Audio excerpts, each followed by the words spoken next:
Eagle Eye Focus Sports Talk podcast coming at you. What's going on? It's me, your host, Louis Debe, and welcome to the first ever edition of this year. That's right, not ever, just this year, of the Eagle Eye Focus Sports Talk podcast.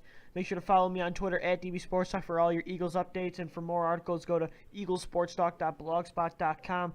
It's great to be back, first podcast of the year, taking a little break, writing some more articles, and we got a lot to kick into as we are recapping this year's NFL draft. We're going to start off with day one as the Eagles were sitting on the board at 22. People were thinking they were going to trade back. People were thinking they might trade up for a receiver. Well, they traded back, as I predicted on one of my articles. Again, Eagle Eye Focus Sports Talk.blogspot.com is my plug. There it is. But it was correct. The Eagles moved back. They went to number 26. They traded with the Cleveland Browns, who went up to get Johnny Manziel to be their franchise quarterback. The Eagles passed on him. They believe in Nick Foles. But I got to tell you, I was excited at that time. I really thought they were going to draft Johnny Manziel. But, hey, it's good. It's kind of good that we didn't give into the temptation of Manziel. We have a great thing going with Nick Foles, who's the highest-rated quarterback last year, coming off a historic year with only 2 interceptions to 27 touchdowns. Also a couple rushing touchdowns, which people underestimate his mobility, even though Johnny Manziel is clearly more mobile. But not going to really reflect on Manziel most. I'm happy for Cleveland that they got their guy, and I'm glad we got our guy.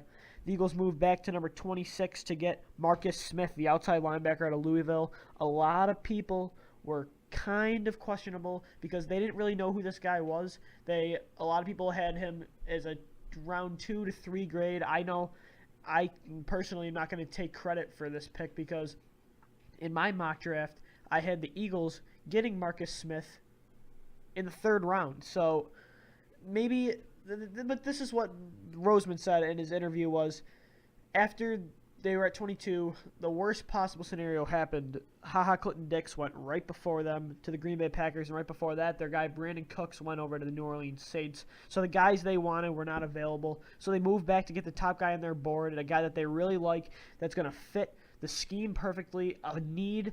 And that's my problem with a lot of NFL GMs and scouts is everyone's like, get the best player available.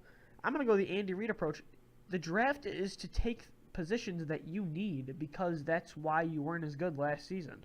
So to me, I love the move. I think Marcus Smith is an underrated player, but a couple notable players that he passed over at his position, Coney Ealy, D. Ford, a bunch of other outside linebackers.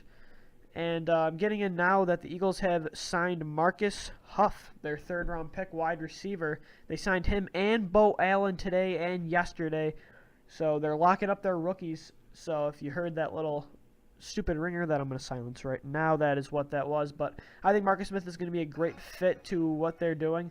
The Eagles, I think that he's going to rotate with Trent Cole on the opposite side of Connor Barwin, who had a great year last season. I think Trent Cole had a good year, but I think if you want to make the transition to a full 3-4, I think Cole's more of a rotational player. But hey, 8 sacks last year coming on late, pretty good.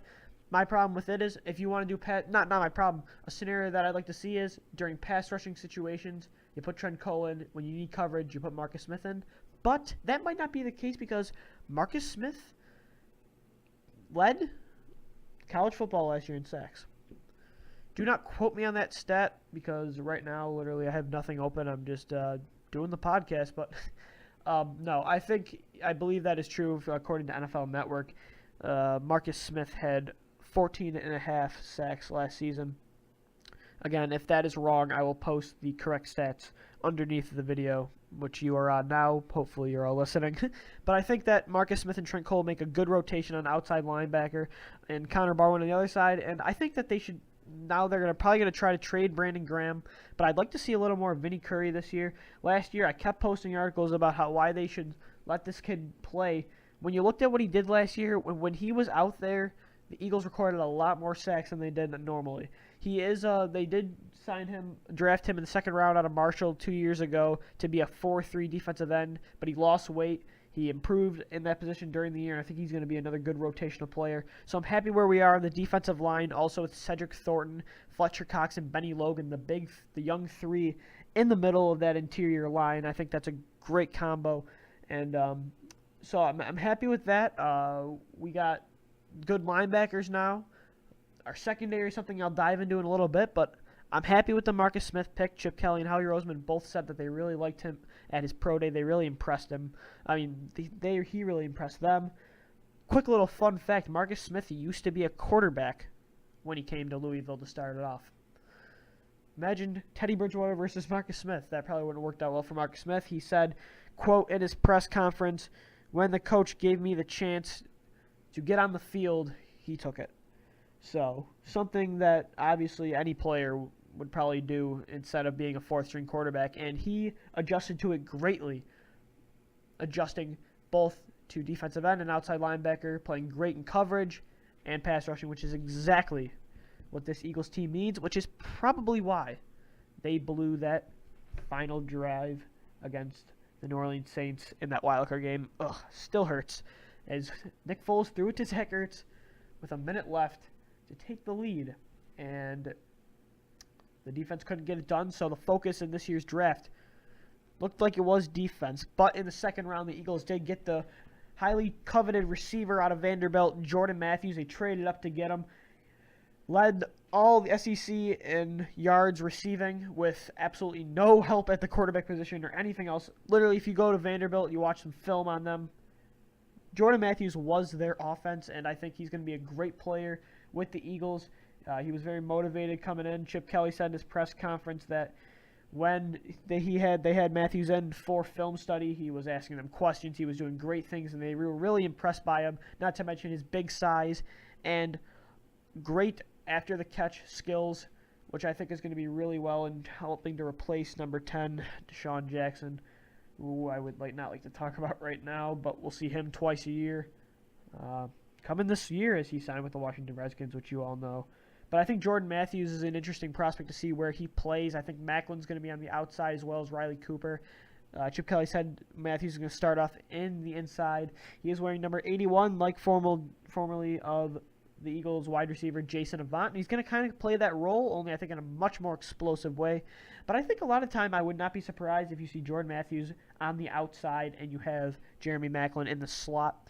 The question is where are all these weapons going to play on the field together? Obviously, there's going to be a bunch of different formations. That's why I see Jordan Matthews being a little bit more of a rotational player this year. Let him come in on his own. If the Eagles don't re-sign Maclin next year, he'll become maybe your top receiver, but I think they're going to re-sign Maclin. So you'll keep that young core of receivers, who they also add to that next, the third round wide receiver out of Oregon. Chip Kelly's first Oregon Duck draftee, Marcus Huff, wide receiver, led the team in receiving, had a great year. Can really adjust to Chip Kelly's team. Is going to be a nice rotational player again in 4 receiver sets, which I do not see a lot of happening for the Eagles, but he can help on special teams. He can even do some returning if he needs to, but I think he's going to be a good player, and in case of an injury, I think he'll be a great fill-in. The question is can he beat out Jeff Mayhill for that 4th spot? I think he will. I think he'll be just fine. I think Mayhill will be the 5th, so I think you'll have your 2 backup receivers being Oregon Ducks, who the Eagles got from the Houston Texans last season. Also played a pretty good role in certain situations last year for the Eagles. Jeff Mayhill, that is. But that's the question. Let's get into that real quick. The formation of the Eagles. I'm going to brainstorm a little bit. Obviously, you're going to have 5 offensive linemen. You're going to have Nick Foles and LeSean McCoy. That's 7 out on the field for most of the time. And then there's these scenarios. You have Maclin, Cooper, and Jordan Matthews. And then you got one more. You got a tight end. You got Brent Selleck on the line. You can do that. You could also do Zach Ertz on the line. Or if Jordan Matthews is a rotational guy, you put Zach Ertz in the slot, have Maclin outside and Cooper outside. Here's another little cool one. And I'm going to post a lot of my all the possible formations for the Eagles on my blog, eaglesportstalkabout.blogspot.com. Okay, I think also you're going to see a lot of this. You're going to see Brent Selleck on the line of scrimmage. You're going to see Jeremy Maclin and Cooper on the outside, LeSean McCoy at running back. And then you're going to see some Darren Sproles and Zach Ertz slot action. A lot of time you can see both Sproles and McCoy split in the backfield with maybe a 2 wide receiver set of Jordan Matthews and Maclin. I mean, there's so many you can do. You can have Sproles split out wide, Maclin in the slot, and Cooper outside. There's just so many possible scenarios, which I think is going to be really fun to look at what Chip Kelly can do. And he knows, everyone knows, Chip Kelly loves versatility and depth at every position, and that's what the Eagles are working on right now in this offseason, trying to get better, as every team does in the NFL, or at least hopes to do. So that's my little formation rant real quick. I know it's probably just a headful, and it's premature to say who's going to be where, but I'm excited to see this. Also, quick headline, the Eagles traded on draft day, Saturday, rounds 4 through 7. Made a little bit of a splash, trading Bryce Brown, the backup running back of LeSean McCoy, who holds the Eagles' record for most yards in a game by a rookie, 167. I believe that's an NFL record. Not sure. Don't quote me on it again. I'm not a stat guy. If you want stats or facts, you can go somewhere else for that.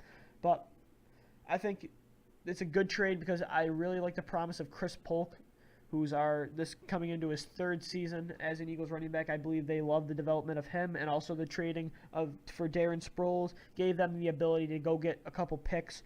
They received from the Bills a 7th-round pick this year. They swapped 7th, and they receive an undisclosed draft pick in next year's 2015 NFL Draft. I think it's a good move for the Eagles, and I think that LeSean McCoy and Darren Sproles is a dangerous backfield.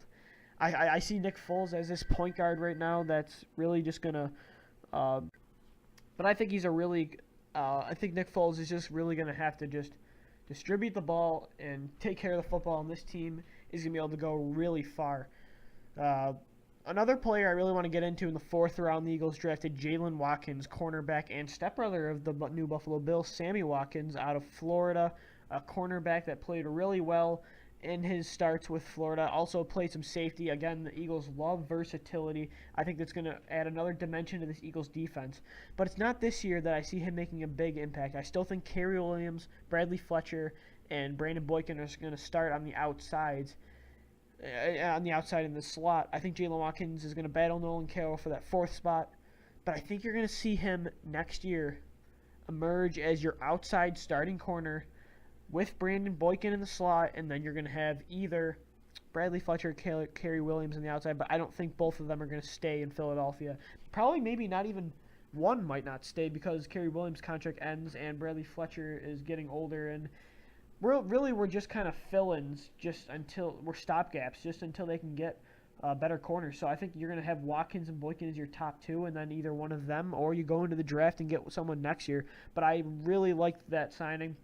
Watkins is going to play a really good role in special teams this season, which is why the Eagles got him as well, as they know that they have some good cornerback depth with the signing of Nolan Carroll out of Miami, who they got in free agency. I think Carroll's just a depth signing. I don't think they see him as a future starter, but hey, you never know. Everyone's here to compete. But I really like Watkins. I think he's going to be a great player. He's got long length. He is small, but he's a very aggressive corner, and that's why Howie Roseman said they're going to start him off at corner, and he definitely has what it takes to start in the NFL, despite his small size. But he is the stepbrother of Sammy Watkins, so the Bills and Eagles play next year, which, by the way, I will be attending that game for media purposes. And I mean, you could see the brothers maybe maybe going at it. So that'd be fun to see, but that's thinking down the road. Right now, I think he's going to be add to the depth, and I think he's going to be a really good special teams player. The Eagles also added an interesting player in the secondary. They added safety Ed Reynolds from Stanford, an aggressive safety who's going to come in and compete like Chip Kelly always says. They really liked what he did. He, 6 interceptions, I believe, was what he had last season.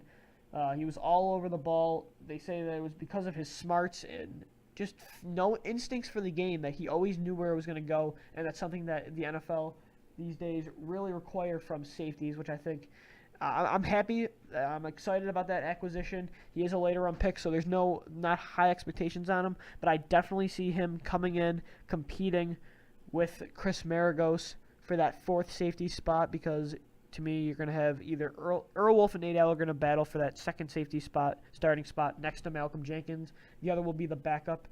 And I think but the Eagles brought Chris Maragos they lost Colt Anderson. I think Maragos is going to replace Colt Anderson as that top special teams player.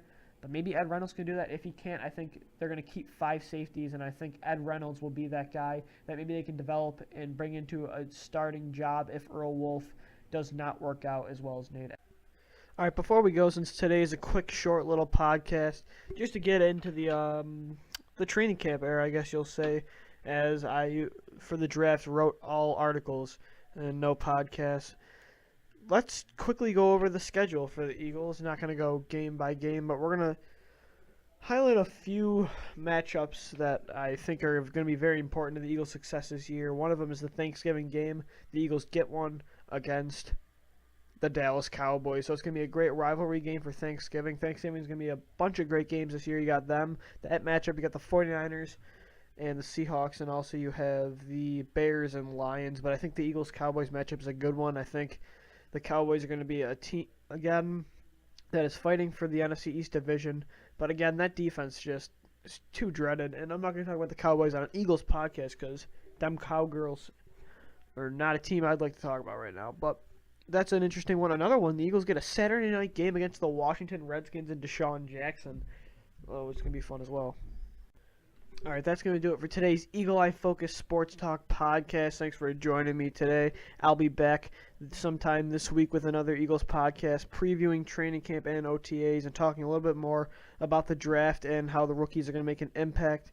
I'll also be talking a little bit more about the offensive side of the football, which I kind of skipped over, as the defense was one of the main focal points in this draft. So I'll talk about the offensive line depth struggles, the running back position, and wide receivers, as well as the quarterback position, which I have not dipped into yet. So we got lots more to talk about, and of course the latest headlines and all of Eagles news. Make sure to follow me on Twitter at DBStorestock for all your Eagles updates, and for the latest articles, podcasts, and posts, go to eaglesportstalk.blogspot.com, and stay classy, Eagles Nation.